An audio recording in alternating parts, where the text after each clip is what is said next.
Welcome to NC Wine Snobs on vacation. So what do we do on our vacations? If you haven't guessed already, we actually go out and find places nearby to go visit, such as wineries, that's a given, and then distilleries, breweries, any type of craft beverage industry that we can find. On this particular trip, we were in the Poconos and we took a look around to see what was available. We found out that Holy Ghost Distillery was nearby.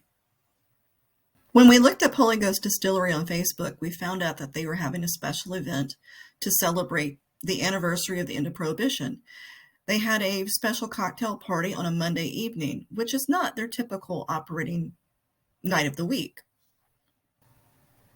As part of the fun, they had a cocktail menu catered to the 1920s, the era of Prohibition ending. They also offered special discounts if you showed up in costume. Well, since we were on vacation, we didn't exactly have extra clothes with us, so we just went ahead and went to enjoy the fun. Being the snobs that we are, we wanted to taste everything. So when we got the tasting sheets, we looked at them and looked at each other and said, okay, how can we do this? What we decided is on 2 tastings of the spirits, and went through and picked out a selection that would cover everything we possibly could. Here's what we tried. We tried the 100% malted barley whiskey, and then we wanted to do all the rye. So we did 80 proof high rye, 120 proof rye, and the 6-year rye.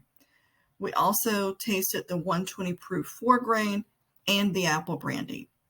When the tasting came out, we were surprised to get a nice warm pretzel, which is great to have a bite of food in between sips of spirits, wine, beer, any type of tasting that you're doing. It's nice to have a cleanse in between. What did we think of what we tasted? We enjoyed all the different spirits. We found that the 100% malted barley whiskey had a really nice sweetness, and we enjoyed the spiced apple candy flavor of the apple brandy. Since this was a prohibition party, or an end of prohibition party, we had to try the cocktails that they offered. So we took a look over the menu. They had quite a few offerings to choose from, and we selected the 8th Ward, French 75, and John's Old Fashioned. To be perfectly blunt, the John's Old Fashioned stole the show. Ready? I enjoy smoky flavors, and smoked whiskey is delicious. I had no idea that the cocktail I ordered was going to be delivered in a treasure chest. Not only that, but when you open up the box, there's the cocktail and it is smoked. The ice cube in John's Old Fashioned comes embossed with the Holy Ghost logo. After our cocktails, we took a tour.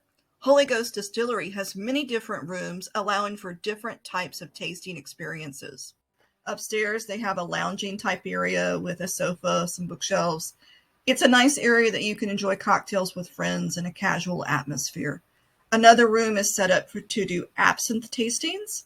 And then the third room is set up for their bourbon steward classes.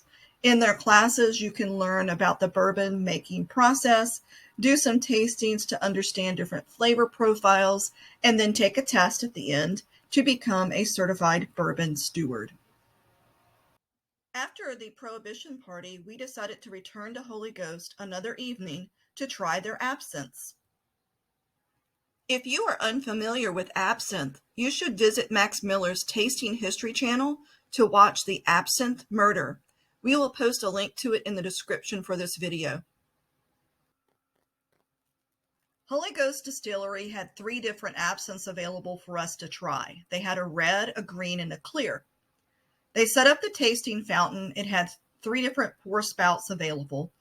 The fountain had water and ice in it. So initially you took an empty cup and put it under the fountain and worked to figure out the right spot to do a slow drip of water. Plus you were trying to make sure the water was good and ice cold. With tasting absinthe, the process involves putting your glass of absinthe underneath a water source, cold water source, and having a sugar cube placed on a special type of spoon so that when you line it up with the fountain in the dripping water, the sugar cube slowly dissolves into your absinthe. Depending on your taste preference, you might want to do 1 cube of sugar or 2 cubes of sugar. After we did 1 cube, we tasted it and decided we wanted it a little bit sweeter, so we went ahead and did the 2nd cube. The other thing you can do to modify how the absinthe tastes to your preference is dilute it with that cold water. So you could have a really strong absinthe cocktail, or you could have a diluted one based on how you felt about the flavor. What did we enjoy at Holy Ghost Distillery?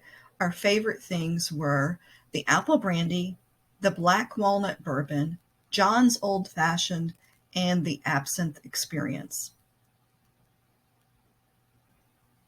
We hope you enjoyed joining us on this adventure to Holy Ghost Distillery as we sipped and savored our way through bourbon and cocktails and absinthe.